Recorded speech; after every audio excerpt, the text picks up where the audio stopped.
समूद की कौम के लोग 70 बुतों की पूजा करते थे। जब वो लोग बहुत ज्यादा गुमराह हो गए तो अल्लाह ने 16 साल के एक लड़के को नबी बनाकर उनकी तरफ भेजा। ये लड़का और कोई नहीं बल्कि नबी सालेह अलैहिस्सलाम थे। उन्होंने अपनी कौम को अल्लाह के दीन की दावत देना शुरू की। इन पत्थर के खुदाओं को छोड़ो। लेकिन वो लोग नहीं माने। इसी तरह कई साल गुजर गए और बहुत थोड़े से लोग ही ईमान लाए। एक दिन सालेह अलैहिस्सलाम ने कहा कि ऐ लोगों, आज इस बात का फैसला कर ही लेते हैं कि तुम्हारे खुदा सच्चे हैं या मेरा खुदा सच्चा है। मैं तुम्हारे सामने दो बातें रखता हूं, या तो तुम मुझसे कोई ख्वाहिश करो और मैं अपने रब से दुआ करके तुम्हारी वो ख्वाहिश पूरी करूंगा, या फिर मैं तुम्हारे इन बुतों से सवाल करूंगा।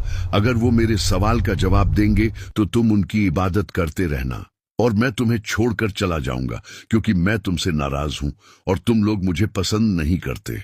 उन लोगों ने कहा, ठीक है, तुमने इंसाफ की बात की है। फिर वो लोग अपने सारे बुत लेकर खुले मैदान में जमा हुए और हजरत सालेह से कहा कि हमारे खुदाओं से सवाल करो। हजरत सालेह सबसे बड़े बुत के पास गए और उन लोगों से उसका नाम पूछा। लोगों ने उस बुत का नाम बताया। फिर हजरत सालेह ने बुत को उसके नाम से पुकारा, मगर उसने जवाब नहीं दिया। फिर दूसरे बुत को पुकारा, फिर तीसरे को, और इसी तरह तमाम बुतों को पुकारा, मगर किसी ने जवाब न दिया। फिर उन्होंने कहा, देखो, मैंने तुम्हारे सारे खुदाओं को पुकारा मगर किसी ने जवाब न दिया। अब तुम लोग मुझसे सवाल करो ताकि मैं अपने रब से दुआ करूं, वो तुम्हारी बात कबूल करेगा। फिर उन लोगों ने खुद अपने बुतों को पुकार कर कहा कि ऐ हमारे खुदाओं, तुमने सालेह का जवाब क्यों नहीं दिया? लेकिन वो फिर भी नहीं बोले। उन्होंने सालेह से कहा कि तुम कुछ देर के लिए हमें अकेला छोड़ दो, हम अपने बुतों से अकेले में बात करना चाहते हैं। ये सुनकर सालेह अलैहिस्सलाम कुछ देर के लिए वहां से चले गए। फिर वो लोग उन बुतों के सामने गिर पड़े और कहने लगे कि आज अगर तुमने सालेह को जवाब न दिया तो हमारी इज्जत खराब हो जाएगी।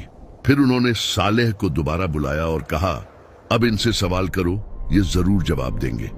सालेह अलैहिस्सलाम ने एक एक करके सब बुतों को पुकारा मगर कोई जवाब ना आया।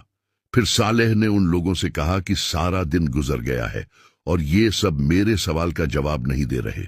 अब तुम मुझसे सवाल करो, मैं अपने रब से दुआ करूं तो वो उसी वक्त कबूल फरमाएगा। फिर उन लोगों ने अपने सरदारों और बुजुर्गों में से 70 आदमी सिलेक्ट किए और सालेह से कहा कि हमारे ये लोग तुमसे सवाल करेंगे। अगर ये लोग तुम्हारी गवाही दें